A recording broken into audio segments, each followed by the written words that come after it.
चरणारविंद भक्ति वेदांत स्वामी श्रील प्रभुपाद की जय। जय ओम विष्णुपाद परमहंस परिव्राजकाचार्य अष्टोत्तर शत श्री श्रीमद कृष्ण कृपा मूर्ति भक्ति सिद्धांत सरस्वती ठाकुर श्रील प्रभुपाद की जय। अनंत कोटि वैष्णव वृत्ति की जय। नामाचार्य श्रील हरिदास ठाकुर की जय। प्रेम से कहो श्री कृष्ण चैतन्य प्रभु नित्यानंद श्री अद्वैत गदाधर शिवासादि गौर भक्तवृंद की जय। श्री श्री राधा कृष्ण गोपनाथ श्याम कुंड राधा कुंड गिरि गोवर्धन की जय। ब्रजभूमि वृंदावन धाम की जय। मथुरा धाम की जय। नवदीप मायापुर धाम की जय। पुरुषोत्तम क्षेत्र जगन्नाथपुरी धाम की जय। अयोध्यापुरी धाम की जय। द्वारकापुरी धाम की जय। गंगा माई की जय। जमुना माई की जय। तुलसी देवी की जय। भक्ति देवी की जय। गौ माता की जय। तमोवेद भक्तवृंद की जय। निताय गौर Premanand Hari Hari. All glories to the Supreme Lord Hare Krishna. All glories to the Supreme Lord Hare Krishna. All glories to the Supreme Lord Hare Krishna. All glories to Shri Guru and Param Jagat Guru Shri Prabhupada ki jai. Om Namo Bhagavate Vasudevaya.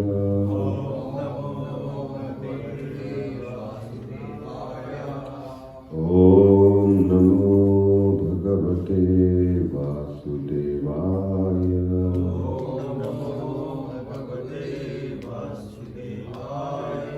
Om Namo Bhagavate Vasudevaya.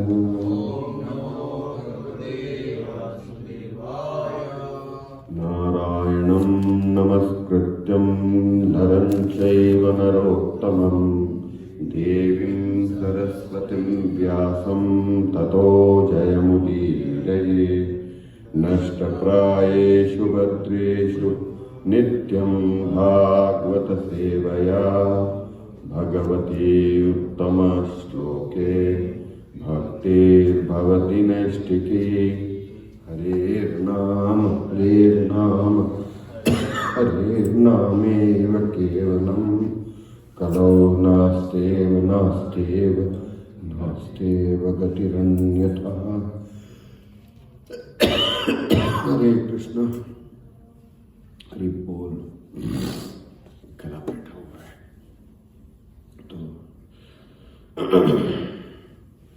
तो एक बार श्रील प्रभुपाद का और आप सभी वैष्णवों का हृदय से अभिनंदन करते हुए प्रार्थना करते हुए कुछ श्रीमद् भागवतम के ऊपर टीका टिप्पणी करने का प्रयास करेंगे।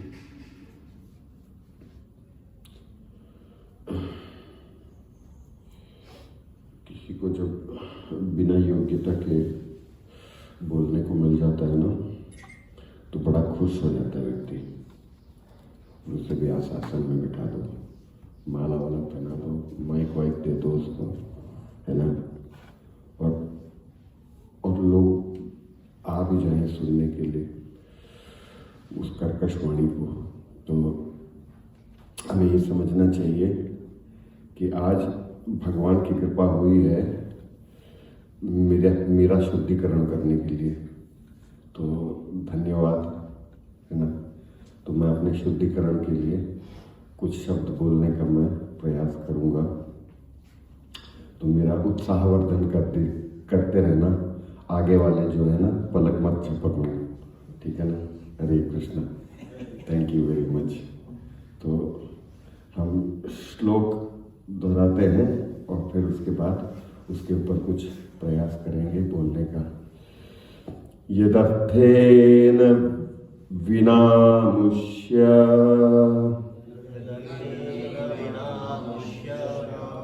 पुंसा आत्मा विपर्यया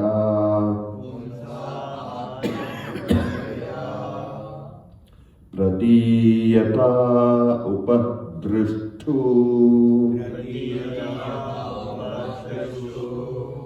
स्वशिराच्छेदनादिका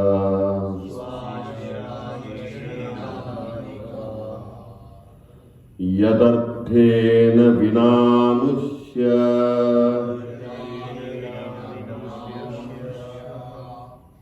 पुंसा आत्मा विपर्यया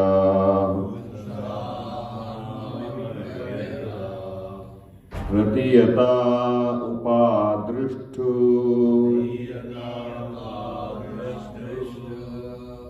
स्वशिराच्छेदनादिका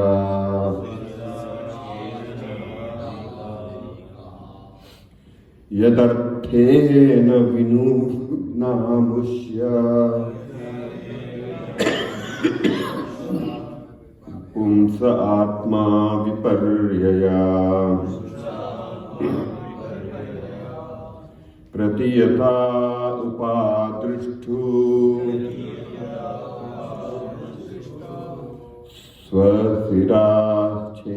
स्वशिराच्छेदनादिका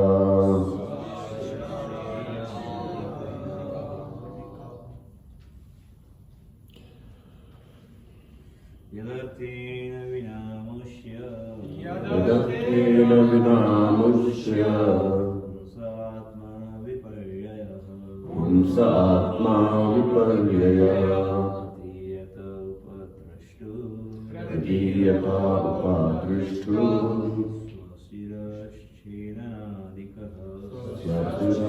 स्वशिराच्छेदनादिकः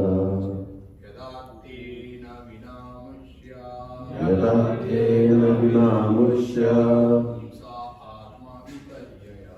पुंसा आत्मा विपर्यया प्रतीयता उपादृष्टु स्वशिराच्छेदनादिका यदा तेन विनामुष्य पुंसा आत्मा विपर्यया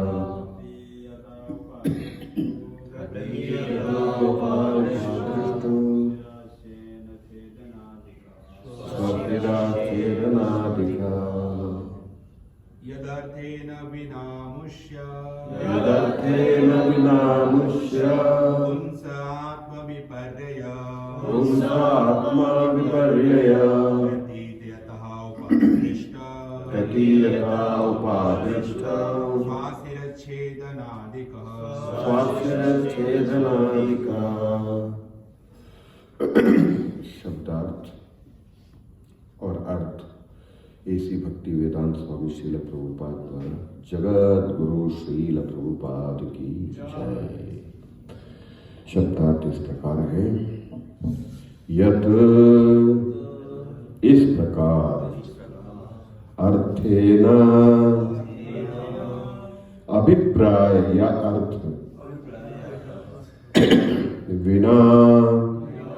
बिना अमुष्य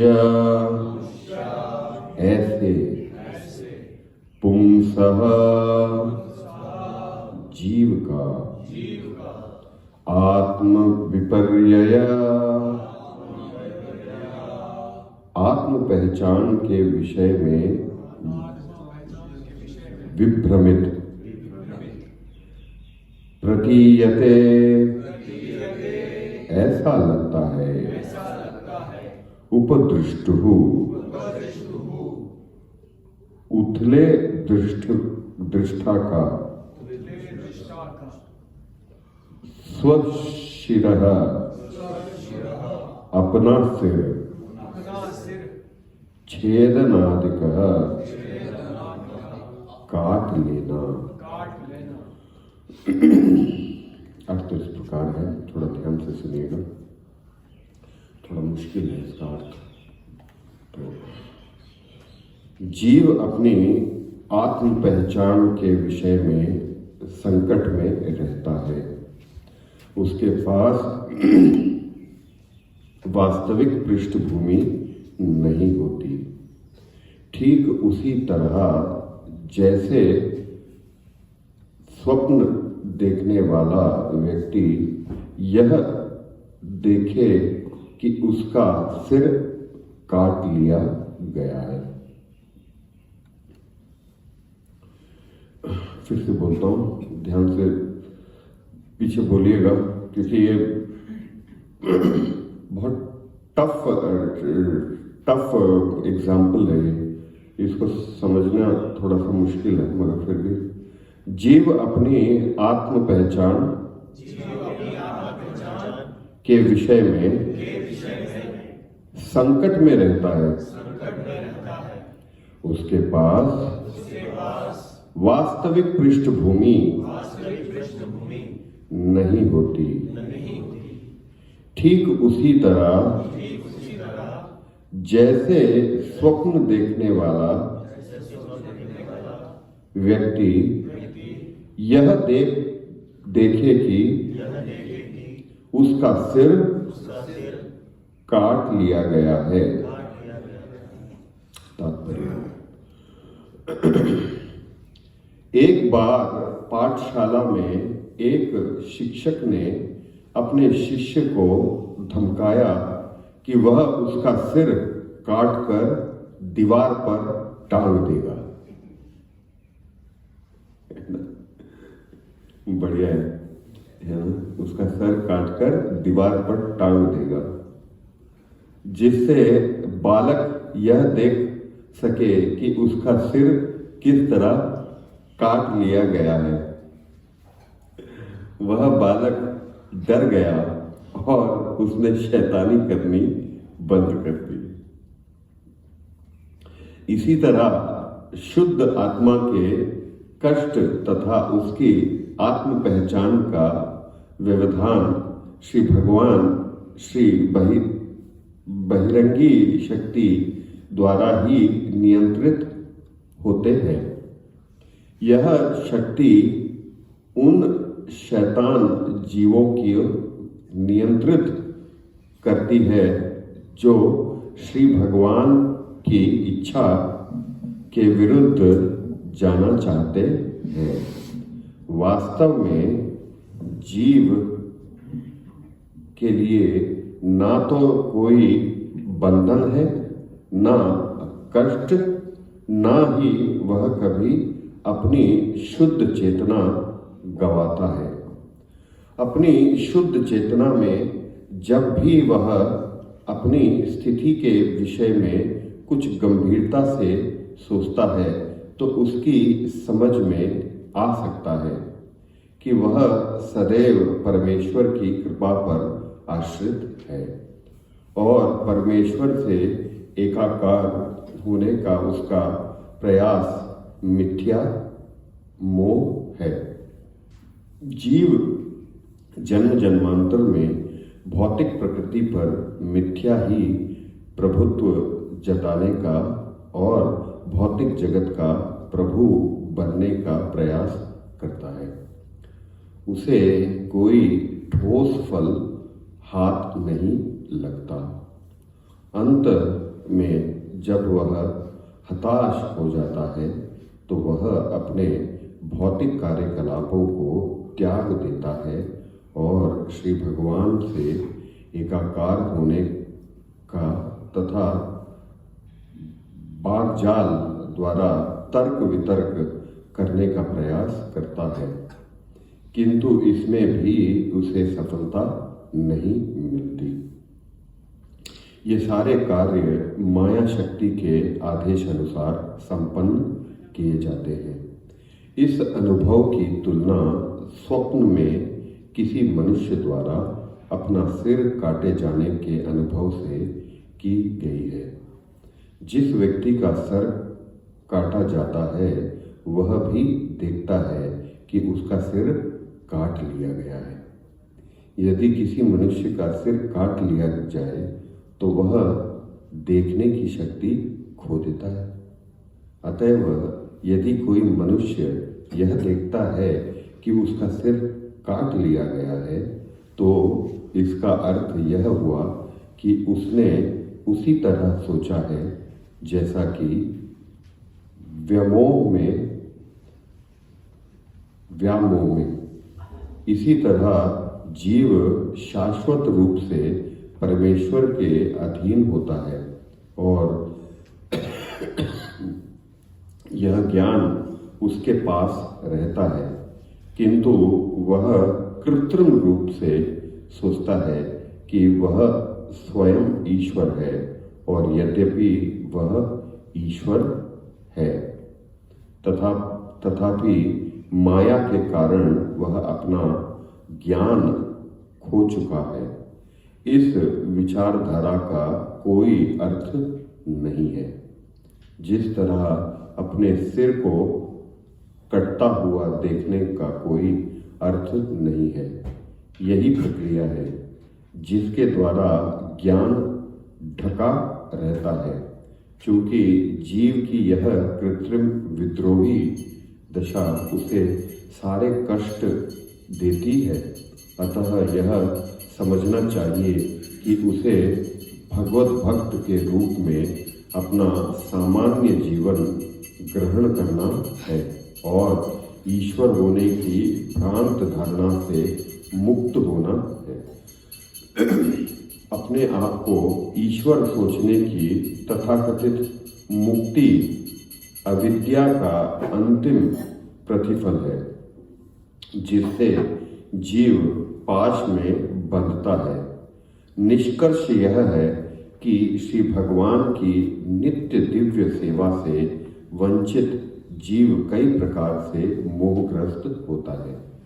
अपने बद्ध जीवन तक में वह श्री भगवान का नित्य दास रहता है। मोहिनी माया के पाश के अंतर्गत उसकी दासता भी उसकी सनातन सेवा दशा की अभिव्यक्ति है। क्योंकि उसने श्री भगवान की सेवा के विरुद्ध विद्रोह किया है, इसीलिए उसे माया की सेवा में रखा जाता है। वह अब भी सेवा करता है, किंतु विकृत रीति से। जब वह भौतिक बंधन के अंतर्गत सेवा से बाहर होना चाहता है, तो उसके बाद वह श्री भगवान से एकाकार होना चाहता है। यह दूसरा मोह है। इसलिए सबसे अच्छा मार्ग श्री भगवान की शरण ग्रहण करना है और इस तरह हमेशा के लिए माया से छुटकारा पाना है, जिसकी पुष्टि श्रीमद् भगवत गीता 7:14 में हुई है। देवी ऐषा गुणमयी मम माया दुरत्यया मामेव ये प्रपद्यन्ते मायामेतां तरन्ति ते। ॐ अज्ञानतिमिरान्धस्य ज्ञानाञ्जनशलाखया चक्षुरुन्मिलितं येन तस्मै श्रीगुरवे नमः। श्रीचैतन्यमनोभीष्टं स्थापितं येन भूतले स्वयं रूपकदा मह्यं ददाति स्वपदान्तिकं। वन्देऽहं श्रीगुरु श्रीयुतापदकमलं श्रीगुरुन् वैष्णवांश्च श्रीरूपं साग्रजातं सहगणरघुनाथान्वितां तं सजीवं साद्वैतं सावधूतं परिजनसहितं कृष्णचैतन्यदेवं श्रीराधाकृष्णपादान् सहगणललिता श्रीविशाखान्वितांश्च। हे कृष्णकरुणा सिन्धो दीनबन्धो जगत्पते गोपेश गोपिका कान्त राधाकान्त नमोऽस्तुते। तप्तकाञ्चन गौराङ्गी राधे वृन्दावनेश्वरी वृषभानुसुते देवी प्रणमामि हरिप्रिये। वाञ्छाकल्पतरुभ्यश्च कृपा सिन्धुभ्येव च पतितानां पावनेभ्यो वैष्णवेभ्यो नमो नमः। जय श्री कृष्ण चैतन्य प्रभु नित्यानंद श्री अद्वैत गदाधर शिवासादि गौर भक्तवृंद। हरे कृष्णा कृष्णा कृष्णा हरे हरे, हरे राम राम राम हरे हरे। मुखं करोति वाचालं पंगुं लंघयते गिरिं यत्कृपातमहं वन्दे श्रीगुरुं दीनतारिणं परमानन्दमाधवं श्रीचैतन्य ईश्वरम्। हरे कृष्णा। श्री श्री राधा वृंदावन चंद्र भगवान की जय। तो जैसा कि मैंने बोला कि ये चैप्टर ही बहुत खतरनाक है। इसको हम स्टेटस को पार कर लें, बहुत बड़ी बात है। तो तीसरे स्कंद का 7वां है ना, फर्दर इंक्वायरीज बाय विदुर।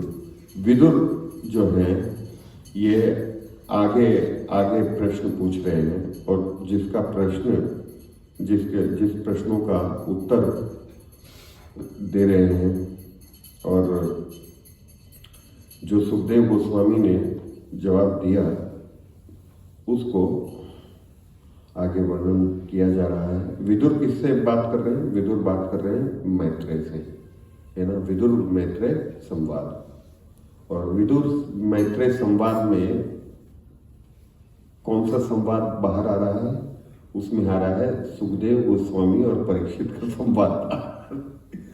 तो ये एक्चुअली ये पंचतंत्र की तरह है ना। एक कहानी के अंदर कहानी, उस कहानी के अंदर फिर एक कहानी, और उसके अंदर चार कहानी के अंदर एक और कहानी। तो इसको अगर ध्यान से हमने नहीं देखा तो ज्यादा से ज्यादा क्या होगा कि हम तकिया लेंगे, कंबल लेंगे और सो जाएंगे। और अधिकांश जो है ना, इसी की तैयारी सारे भक्त करते हैं, है ना। एक दो को छोड़ के बाकी सब तो सारी तैयारी करके आते हैं। कंबल अंबल, पाँव ढक लिया, हाथ ढक लिया, हाथ बिल्कुल है ना सुनने के लिए बिल्कुल बेकरार है ना। और फिर उसके बाद धीरे धीरे करार आ ही जाता है।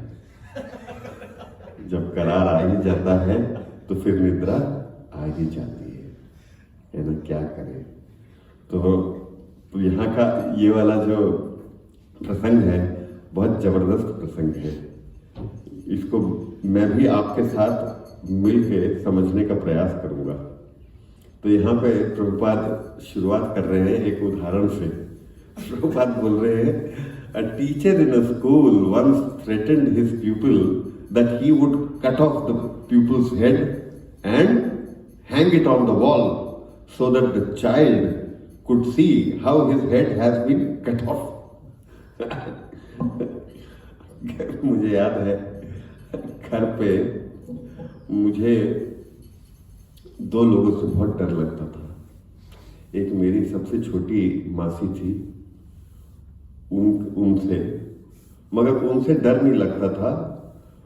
वो मुझे बीच बीच में डराती रहती थी। और मेरे मामा से मेरे को डर लगता था, उनसे मेरे आवाज नहीं निकलती थी, है ना।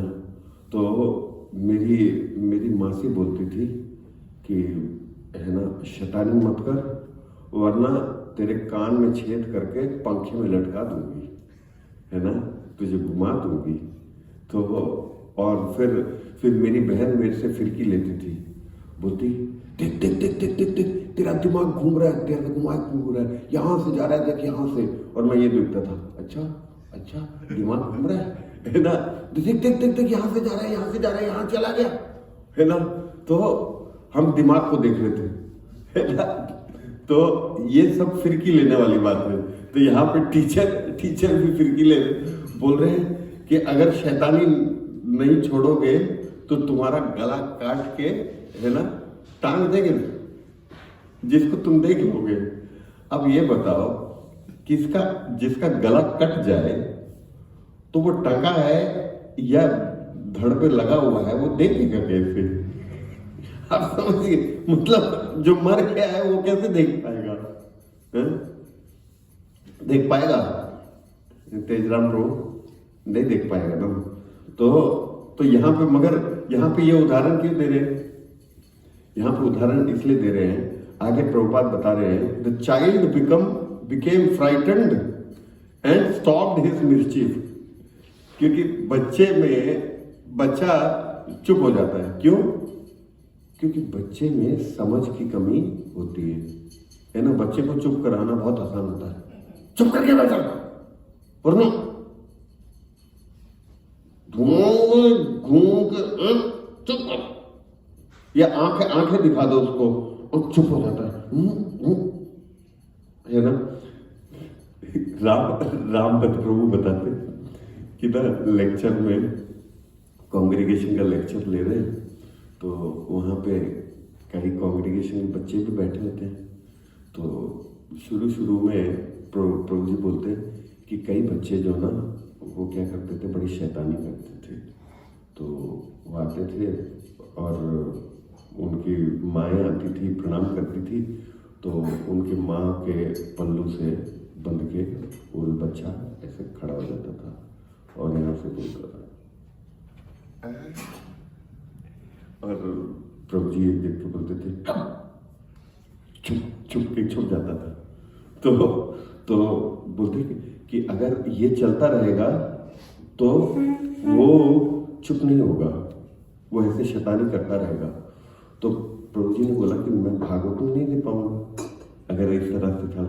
तो प्रभु जी बोलते कि मैंने एक बार ना कस के डांट दिया, चुप करके बैठा, है ना। तो वो रोते रोते रोते बाहर चला गया। उसके बाद से वो बच्चा मेरे पास कभी नहीं आया, है ना। पर्दे के पीछे भी नहीं छुपता, कहीं पे भी नहीं छुपता, नहीं। तो यहाँ पे प्रभुपाद उसी बच्चे के बारे में बता रहे हैं कि वही बच्चा जो है, जब उसको बोलोगे तेरा गला काट के टांग देंगे, तो वो क्या हो जाता है, डर जाता है। फिर आगे क्या बता रहे हैं, Similarly, the miseries of pure soul and the disruption of his self-identification are managed by external energy of the Lord. भगवान की दो शक्तियां मोटी मोटी तौर पे, एक बहिरंगा और एक अंतरंगा। तो जो बहिरंगा शक्ति है जिसको माया शक्ति भी बोलते हैं, और अंतरंगा शक्ति जिसको योग माया बोलते हैं। तो बहिरंगा शक्ति का काम क्या है, दो काम है। एक है प्रक्षेपात्मिका और दूसरा है आवरणात्मिका। तो क्या करता है कि वो जीव को क्या करता है, सबसे पहले उसको एक अंधे कुएं में डाल देता है, अज्ञान के कुएं में डाल देता है, जिसमें ज्ञान का एक कण भी अंदर घुस ना पाए। अच्छा ठीक है, तो लोग बोलेंगे कि अच्छा कोई दिक्कत नहीं है तो कुआं, बाहर निकल आऊंगा। बोलते हैं ना ना, सिर्फ इतना नहीं, ऊपर से ढक्कन भी लगा देता है। मतलब हमें इस रात की सुबह नहीं दिखता ही नहीं है इसके आगे, मतलब वहीं पे वो खत्म हो जाता है। तो ये माया का काम है। माया क्या करता है, माया क्या करती है, वो आवरणात्मिका और प्रक्षेपात्मिका आपको पहले तो एक गहरे गड्ढे में डालती है और फिर उसको ढक देती है, जिसके वजह से जीव चाह के भी बाहर नहीं निकल पाता है। तो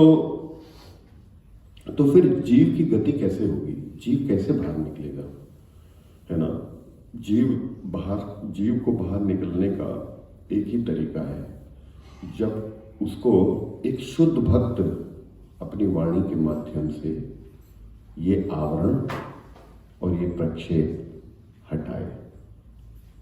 तो जब हम एक गुरु के सानिध्य में आते हैं, एक भक्त के, एक उन्नत वैष्णव के सानिध्य में आते हैं, तो उनकी वाणी से हम ये इस प्रक्ष से और इस है ना अंधे कुएं से हम बाहर निकल के आते हैं।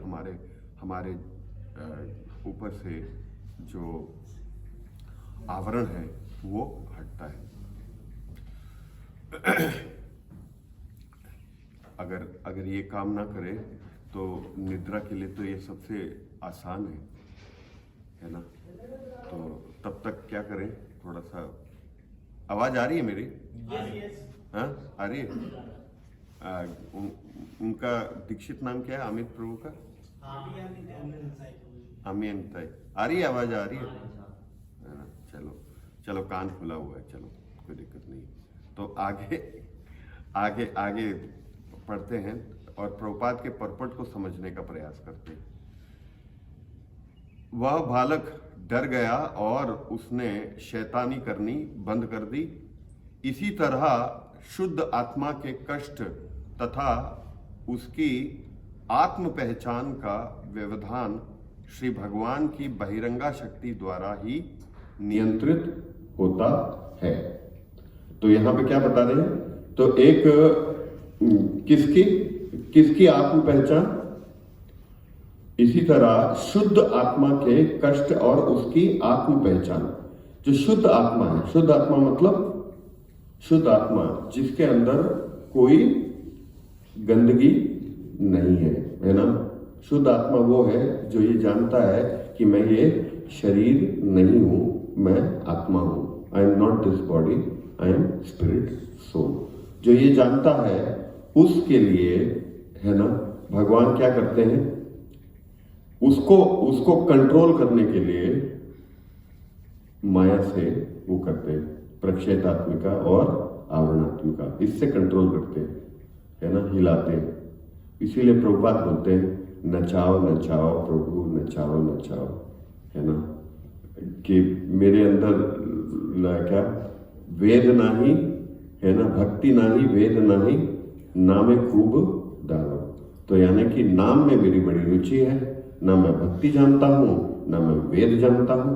और भगवान आप हमें जितना नचाना है नचाइए, मैं आपके लिए नाचने के लिए तैयार हूं, है ना। तो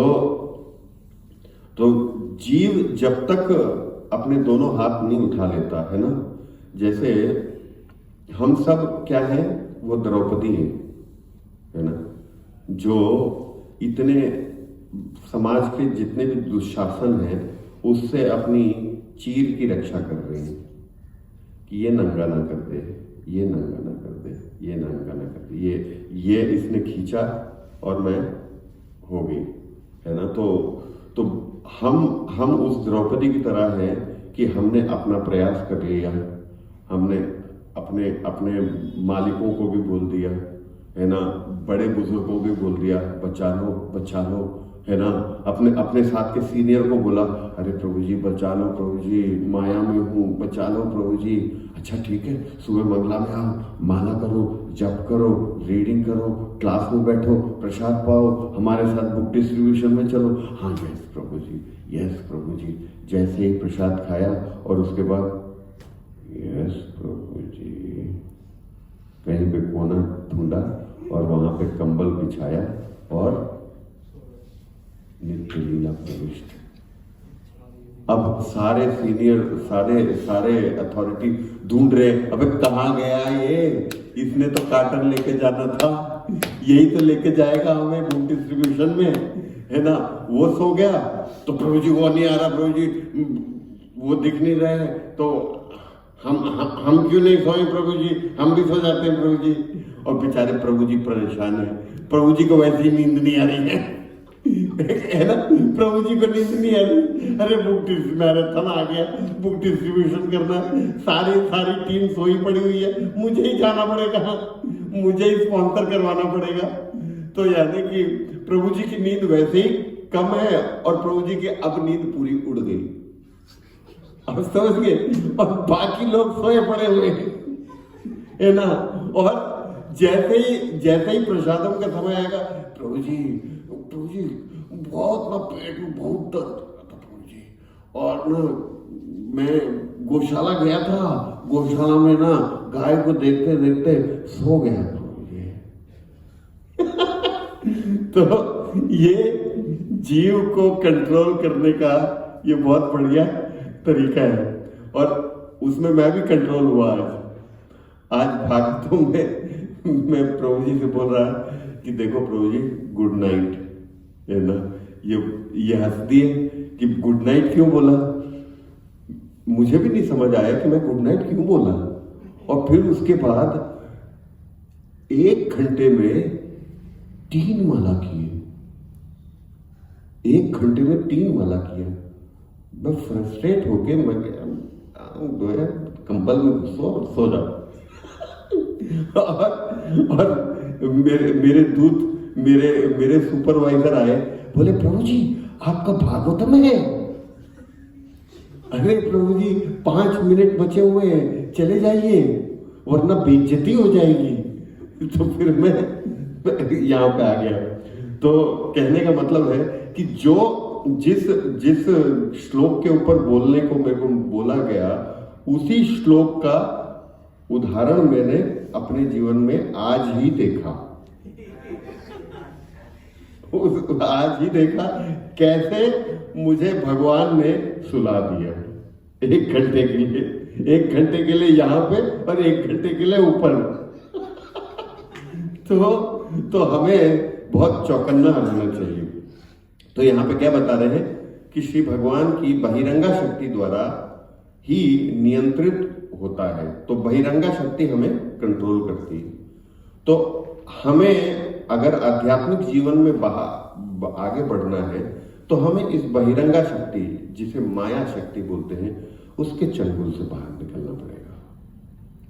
और उसके बाहर निकलने का एक ही तरीका है ना? क्या करना है? ये आपके 64 अंगों में से सबसे पहला अंग बोलते हैं शरणागति। जब तक हम पूर्ण तरीके से किसी गुरु के या किसी भी सीनियर के हम शरणागत नहीं होंगे, ये जितना आसान है बोलना, बहुत कठिन है इसको अपने जीवन में उतारना। क्योंकि ये बोलना बहुत सही, बहुत आसान है कि प्रभु जी मैं तो आपका दास हूँ प्रभु जी, है ना। कोई आ गया, उसको प्रणाम करा, वांछा कल्पतरुभ्यश्च कृपा सिंधुभ्येव च पतितानां पावनेभ्यो वैष्णवेभ्यो नमो नमः, है ना। ये बोलना बहुत आसान है ना। किसी की वाणी बहुत अच्छी हो जाती है, कोई अच्छे से प्रणाम कर लेता है, सर वो कर लेता है ना। अधिकांश आप देखेंगे जो वैष्णव प्रणाम होता है ना, उस समय पे आप सबकी अवस्था देखा करो, उससे पता चल जाएगा कि कौन कितना समर्पित है। वो उस श्लोक के लिए भी प्रणाम नहीं कर रहा है, तो पूरे जीवन में कैसे प्रणाम करेगा, है ना। वो जिस शिक्षा गुरु के संपर्क से वो दीक्षा तक पहुंचा है, उस शिक्षा गुरु पे ही समर्पण नहीं है उसका। आप समझ गए? उस पे नहीं है, दीक्षा गुरु पे समर्पण नहीं है, और उस शिक्षा गुरु या दीक्षा गुरु के माध्यम से उसके लिए एक क्या गुरु या एक सुपरवाइजर नियुक्त किया गया है कि इसके अंतर्गत आपने सेवा करना है। उसके प्रति उसका समर्पण कितना होगा, है ना। ये उसी तरह है कि एक क्या लड़की अपने माँ के प्रति समर्पित नहीं, अपने पिता के प्रति समर्पित नहीं, वो शादी करके पति के घर में जाएगी तो पति के प्रति समर्पित होगी। जैसे ही मौका मिलेगा एक नीला वाला ड्रम निकालेगी, जिसमें सीमेंट डालेगी, आधा हमारा 100 टुकड़ा करेगी, उसमें डालेगी और उससे और सीमेंट भर के उसको टाइटली भर के कहीं पे कोने में सूखने के लिए छोड़ देगी, है ना। और वो फिर 20 साल के बाद वो जब सीमेंट टूटेगा तो पता चलेगा इसके अंदर कोई नरकंकाल था, इसके अंदर कोई व्यक्ति था, और उसके 4 शादियां हो गई और वो मजे से, है ना, पेरिस घूम के आ गई। आप समझ गए? यही हो रहा है बाहर। कितना ये तो उत्तराखंड की, हिमाचल की कहानियां चल रही है ना, पार्टियां हो रही है कि अरे न्यू ईयर पार्टी के लिए वो गए हिमाचल और पति को भी लेके गए, उसके साथ अपने यार को भी लेके गए। यार ने किया पति को वार करके उसको भरा ड्रम के अंदर, है ना। ये जो ग्रीन वाला, जो नीला वाला जो ड्रम आता है ना, ये क्रूड ऑयल का ड्रम है, इतना बड़ा ड्रम। अब उसके अंदर आपने क्या 10 टुकड़े 100 टुकड़े करके उसके अंदर भर दिए, क्या भरा कुछ पता भी नहीं चलेगा भैया। उसमें सीमेंट डाल दो, गल गया, खत्म, है ना। आप सब ये उस यहां पे ये उदाहरण क्या बता रहा है? ये उदाहरण ये बता रहा है कि जिस व्यक्ति को हम समर्पण करने का प्रयास कर रहे हैं, अगर हमारे अंदर वो समर्पण करने की इच्छा नहीं हो, और वो हमारे अंदर समर्पण करने की इच्छा कहां से आएगी? जब तक हम एक शुद्ध भक्त, एक शुद्ध वैष्णव के, एक गुरु के मुख से ये नहीं सुनेंगे और हमारे अंदर वो ललक नहीं जगेगी, हमारे अंदर वो इच्छा नहीं जगेगी कि मेरे को समर्पण करना है ना, जब तक ये ललक नहीं जगेगी तब तक हमारा समर्पण का प्रोसेस ही स्टार्ट नहीं होगा, है ना। भक्ति विनोद ठाकुर क्या बोलते हैं?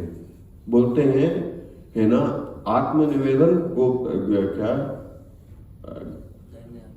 दैन्य आत्मनिवेदन भोक्तृत्व वर्ण अवश्य रक्षिबे कृष्णा करि विश्वास पालन भक्ति अनुकूल मात्र कार्य स्वीकार भक्ति प्रतिकूल पावन कर वर्जन अंगीकार षडंग शरणागति हुए बेशाह तहार प्रार्थना सुने श्री नंद कुमार। ये शरणागति के 6 लक्षण है।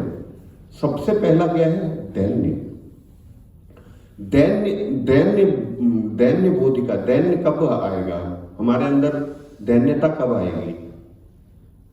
जिस दिन हमें यह समझ आ जाएगा कि मैं कितना भी प्रयास कर लूं द्रौपदी की तरह अपनी चीर की रक्षा करने के लिए, मेरे 5 पांडव ही क्यों ना हो, अर्जुन जैसा धनुर्धर क्यों ना हो मेरे पति के रूप में, मेरी तो दुर्गति होनी ही होनी है।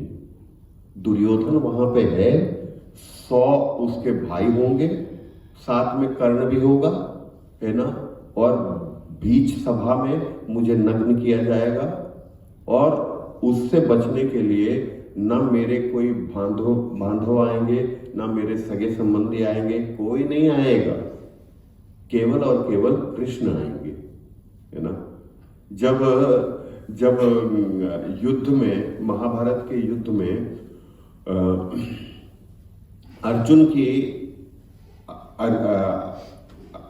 क्या अभिमन्यु की पत्नी उत्तरा, है ना, उत्तरा के गर्भ में जब अश्वत्थामा ने ब्रह्मशीर्ष छोड़ा, है ना, उसने क्या छोड़ा? ब्रह्मशीर्ष, है ना। ब्रह्मशीर्ष क्या होता है? 6 ब्रह्मास्त्र को मिला के एक ब्रह्मशीर बनता है ना। आप सोच के देखो, उत्तरा के गर्भ में ब्रह्मशीर छोड़ दिए, 6 ब्रह्मास्त्र छोड़ दिए उस बच्चे को मारने के लिए। मतलब बच्चे को मारने के लिए ब्रह्मास्त्र की जरूरत है? अरे एक ब्रह्मास्त्र, 6 ब्रह्मास्त्र छोड़ दिए। और वहां पे विष्णु सहस्त्रनाम के फल स्तुति में वो प्रार्थना करती है। क्या कहती है? वो कहती है, वनमाली गति सांकी संकी चक्री चनंद की श्रीमान नारायणो विष्णु वासुदेव अभिरक्षतु, है ना। वो तुरंत वासुदेव को याद करके बोलते हैं, मेरे गर्भ की रक्षा करो, मेरे संतान की रक्षा करो, वासुदेव आप ही हो जो बचा सकते हैं, है ना। पूरी तरह से कंप्लीट सरेंडर। और भगवान इस सरेंडर से प्रसन्न होकर अपनी बहिरंगा शक्ति को हटाते हैं, स्वयं अंदर जाते हैं और परीक्षित की रक्षा करते हैं। और परीक्षित उस समय पे जगा हुआ है, परीक्षित भगवान को देख रहा है, जिसके वजह से, क्योंकि उन्होंने एक कड़ी परीक्षा दी जिसके वजह से उनका नाम परीक्षित हुआ। और वो पैदा हुए तो बिल्कुल कालीबाड़ी के भक्तों की तरह, बिल्कुल कालीबाड़ी के भक्तों की तरह। तो यानी कि कालीबाड़ी के भक्त जो हैं, उनको कैसे होना चाहिए? उनको गर्व होना चाहिए कि भगवान की कृपा से हमें ये रंग मिला है। कृष्ण वर्णम तुषा कृष्णम, ये कृष्ण वर्ण है। तो डार्क ह्यू है, ये डार्क ह्यू, सांवला जो रंग है, ये कृष्ण को इंगित करता है, ये कृष्ण को रिमाइंड करवाता है। द्रौपदी जो है वो भी सांवली रंग की है, वो भी बरेली की है ना। और उसका नाम भी कृष्णा है। बरेली का क्या, द्रौपदी का नाम भी कृष्णा है, क्योंकि शी इज ऑफ डार्क ह्यू, तो लोग बोलते हैं ना, तो सांवला होना खराब नहीं है, उससे उससे ये पता चलता है कि हम कृष्ण के हैं, हम कृष्ण जन हैं, हम हरि जन हैं, हरि के जन हैं। तो यहाँ पे तो क्या बता रहे हैं यहाँ पे कि उत्तरा प्रार्थना कर रही है, और जब भगवान बचाते हैं परीक्षित को, और परीक्षित ने भगवान को देखा उत्तरा के गर्भ में, परीक्षा में पास हो गया, वर्ण कृष्ण का मिल गया है ना, और वो पैदा हो गया, और अपने पूरा जीवन वो उसी दृश्य को देखने के लिए ललायित रहा है ना। जैसे एक अलिफ लैला सीरियल आता था, उसमें ना एक बहुत क्या बढ़िया डायलॉग होता था, एक बार देखा है दूसरे बार देखने की तमन्ना है, एक बार देखा है दूसरे बार देखने की तमन्ना है। तो ये किसकी इच्छा है? ये परीक्षित की इच्छा है। और उसको भगवान को दूसरी बार देखने की जो इच्छा है वो पूर्ति कब होती है? जब वो सुखदेव गोस्वामी से भागवत सुनते हैं 7 दिन, और उसके निमित्त मात्र कौन बनते हैं? श्रृंगी ऋषि, श्रृंगी ऋषि और क्या समिक ऋषि, समिक ऋषि, श्रृंगी ऋषि उसके निमित्त मात्र बनते हैं, जिसके वजह से वो उनका हृदय से है ना वो करते हैं, थैंक यू करते हैं, क्योंकि वो प्रतिकार नहीं करते। जब श्रृंगी ऋषि उनको श्राप देते हैं, उस श्राप का प्रतिकार नहीं करते, क्योंकि क्या परीक्षित महाराज प्रतिकार कर सकते थे, है ना। जैसे इंद्र जो था, इंद्र को जो श्राप मिला विश्व रूप से, है ना, उसको प्रतिकार कर सकता था वो, है ना, इंद्र कर सकता था, मगर प्रतिकार नहीं किया उसने 4 जगह में बांट दिया, है ना। तो उसी तरह से यहाँ पे परीक्षित ने स्वीकार किया, उसको सारा अपना है ना माया को छोड़ा, जितनी भी माया शक्ति है उसको छोड़ा, राज छोड़ा, पाठ छोड़ा, पत्नी छोड़ी, धन छोड़ा, सब कुछ छोड़ के चले गए गंगा के तट पे, है ना, और वहां पे जाके ढूंढने लगे कि कौन मुझे मिलाएगा उनसे, उस दृष्टि को फिर से कौन खड़ा करेगा। तो यानी कि ये तभी हो पाएगा जब हमारे अंदर वो श्रद्धा हो, हमारे अंदर वो इच्छा हो कि मैं भगवान का दर्शन करना चाहता हूं।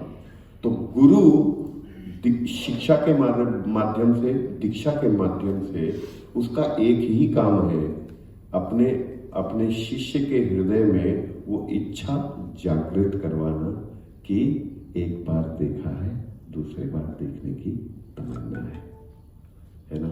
जिस बार जब ये इच्छा जागृत हो जाएगी तो हमारा जो शुद्ध चेतना जो है, हमारा जीवात्मा का जो शुद्ध चेतना है, अहम ब्रह्मास्मि, वो इट विल शाइन, वो सूरज की तरह है ना, क्या 12 आदित्य एक साथ जब आएंगे उस तरह से चमकेगा, और हमें सारा मार्ग बहुत साफ दिखेगा। तो यहाँ पे यही बता रहे हैं, और उदाहरण क्या दे रहे हैं? बहुत अच्छा उदाहरण दे रहे हैं। बोल रहे हैं कि अगर किसी व्यक्ति को ये समझ आ रहा है कि उसका गला काट दिया और टांग दिया, और उसको दिख रहा है कि उसका गला कट गया और टंग गया, इसका मतलब है कि वो निद्रा में है, वो स्वप्न देख रहा है, क्योंकि स्वप्न में ही उसको अपना गला कटा हुआ दिख सकता है। जगे हुए जीवित व्यक्ति को अपना गला कटा हुआ दिख नहीं सकता। तो यानी कि वो स्वप्न में उसको वो दिख रहा है, गला कट गया है। तो ये उदाहरण दिया कि हम, और एक व्यक्ति ने मेरे से पूछा था 2-3 दिन पहले कि प्रभु जी, लोग बोलते हैं कि हम गोलोक से आए हैं। ये कल भी प्रश्न था, है ना, कि हम गोलोक से आए हैं, और मगर कुछ लोग बोलते हैं हम गोलोक से नहीं आए हैं। एक्चुअली ये जीवा फॉल डाउन का इशू है, जीवा फॉल डाउन का इशू है। इसमें जीबीसी में ही कई जगह में तकरार हो चुकी है ना। कई लोग एक दूसरे के साथ भिड़न हो चुका है। जीवा फॉल डाउन के ऊपर 7 थियरीज है, मगर जो प्रभुपाद बोलते हैं वो सबसे ऑथेंटिक है। प्रभुपाद एक किताब है द क्वेस्ट ऑफ एनलाइटनमेंट, उसमें प्रभुपाद बोलते हैं द जीवा नेवर फेल डाउन, जीवा never fell down. The apparent fall down of jiva which the jiva feels is just the forgetful nature of jiva. जीवा ये भूल गया है ना, जिसके वजह से उसको फॉल डाउन का अनुभूति होता है। जीवा है कहाँ? जीवा, जब जीवा ने इच्छा की कि मैं भगवान से कि भगवान मैं एंजॉय करना चाहता हूं, है ना, मैं भी गद्दी में बैठ के, है ना, कंबल अंबल ओढ़ के सोना चाहता हूं आपके जैसे। आप भी 4 महीने देव उत्थान एकादशी तक 4 महीने आप भी योग निद्रा में जाते हो। भगवान कम से कम मेरे को एक बार भागवतम क्लास में तो सोने दो, है ना। तो भगवान बोलते हैं अच्छा ठीक है, तू सोना चाहता है तो तेरे को मैं सुला देता हूँ, तथास्तु, है ना। इसके लिए तेरे को मुझे भूलना पड़ेगा, है ना। मुझे भुलाने के लिए मैं तुझे योग निद्रा में डाल देता हूँ, माया की निद्रा में मैं डाल देता हूँ तेरे को। तो जितना सोना है उतना सो, कंबल लेना है, जैकेट लेना है, टोपी पहनना है, प्रसाद खा के सोना है, कई वैरायटी है आपके पास, तो जिस वैरायटी में तुम्हें सोना है सो जाओ, है ना। और जब तुम्हें जगना है ना, ये बता दो कब जगना है। इस भागवतम में जगना है, अगले भागवतम में जगना है, तो उसी हिसाब से कोई भक्त आके आपको आवाज दे देगा, प्रभु जी क्लास खत्म हो गई है, प्रभु जी उठ जाइए, है ना। तो इस क्लास में भी उठा सकते हैं, अगले क्लास में भी उठा सकते हैं, है ना। या आपको 2 दिन तक, है ना, लैंड डाउन लेके जाके वहां पे आप सो सकते हैं, आराम से सोइए। जब कैंप खत्म होगा तो आपको बोलेंगे प्रभु जी कैंप खत्म हो रहा है, चलते हैं, है ना, थोड़ा प्रसाद पा लीजिए प्रभु जी, हाथ पांव धो के, तो प्रसाद पाके आप लेट के जा सकते हैं। तो यानी कि जैसी श्रद्धा है उस हिसाब से भगवान ऐसी व्यवस्था करते हैं। तो यानी कि हम अभी भी वैकुंठ में किसी एक कोने में सो रहे हैं, निद्रा में हैं, उस निद्रा में हम ये जीवन जी रहे हैं। और जैसे ही हमारी अवधि खत्म होगी, बीच बीच में भगवान इंटरप्शन करते रहते हैं, अरे पॉपकॉर्न ब्रेक, इंटरमिशन आ गया, है ना, पॉपकॉर्न खा लो, फिर वापस फिर सुला देंगे, है ना। तो यानी कि जब तक हमारे अंदर वो जीवा के अंदर वो ये नहीं आएगा, इच्छा नहीं आएगी कि मुझे जागना है, और ये इच्छा जो है ये गुरु हमारे अंदर डालते हैं। तो जो दीक्षा है, दीक्षा मतलब इनिशिएशन, क्या है? Initiation means to get the feeling that मैं कई सालों से सो रहा हूं, अब मुझे जागना है ना। तो मैं जागूं और आगे बढ़ जाऊं। तो गुरु आपको जगाने का प्रयास करते हैं, और अगर हम उनकी वाणी को सुनते रहेंगे तो निश्चित रूप से जागेंगे। मगर जैसे ही हमने अपने इसको ढका और इसको टाइटली बंद किया, खत्म हो गया। फिर दुनिया की कोई ताकत हमें जगा नहीं सकती। तो इसीलिए प्रभुपाद क्या बोलते हैं? We have shaven heads and पूरा शेव करके हम बैठते हैं, ताकि हर जगह से ध्वनि तरंग कान के अंदर घुस पाए, है ना। उसीलिए शेव करते हैं। प्रभुपाद जी क्लियर बताते हैं, क्योंकि हमारे इस्कॉन मूवमेंट में हम हेड शेव क्यों करते हैं? ताकि किसी भी तरीके से बाल फंसे ना कान के पास, तो वो श्रवणम को रोक ना पाए, है ना। श्रवण को अगर रोक देगा तो हमारा जीवन खत्म हो जाएगा। तो मेरे को जो समझ आया है मैंने उसको कहने का प्रयास किया है। अगर आप लोगों का कोई प्रश्न हो, कोई टिप्पणी हो, टीका टिप्पणी हो, अगर मेरे से कोई दुष्टता हुई हो तो उसके लिए मैं क्षमा चाहता हूँ, मगर ये सार है जो मैंने बोलने का प्रयास किया है। जगत गुरु श्रील प्रभुपाद की जय। तो किसी का कोई प्रश्न हो, कोई टिप्पणी हो तो प्लीज। हरे कृष्ण।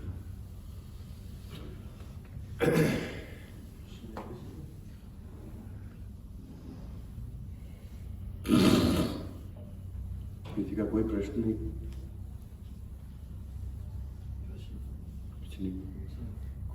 कोई कमेंट? हरे कृष्ण। धन्यवाद।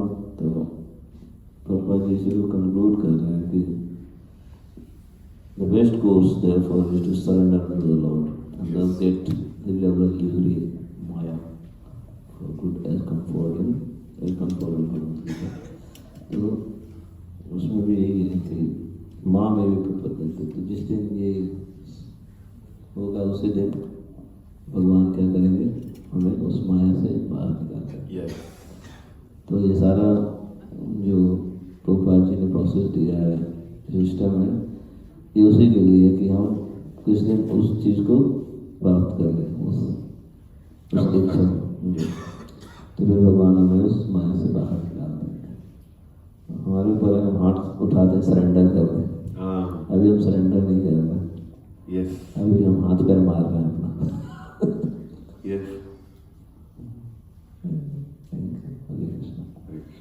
एक्चुअली गीता के जो चार जो भगवत गीता को समरी जो आता है ना, समम बोनम गीता का, जैसे 4 श्लोक है। एक हम बोलते हैं 18 अध्याय का है ना, कि क्या वो कौन सा श्लोक है, कर्मण्येवादिक भी नहीं, क्या घबराओ मत, मेरी शरण में आओ, मैं तुम्हें सारे पापों से मुक्त करूंगा, सर्वधर्मान परित्यज्य, है ना, दैट इज द फेमस। फिर मगर इसी भाव को भगवान इसमें भी बोलते हैं, मन मना मत भक्तो मदयाजी माम नमस्कुरु, मुझे अर्पण करो, मेरे को समर्पण करो, मुझे प्रणाम करो, है ना। तो यानी कि और ये दो श्लोक है, और 2 श्लोक है ना जो गीता को समेट करता है।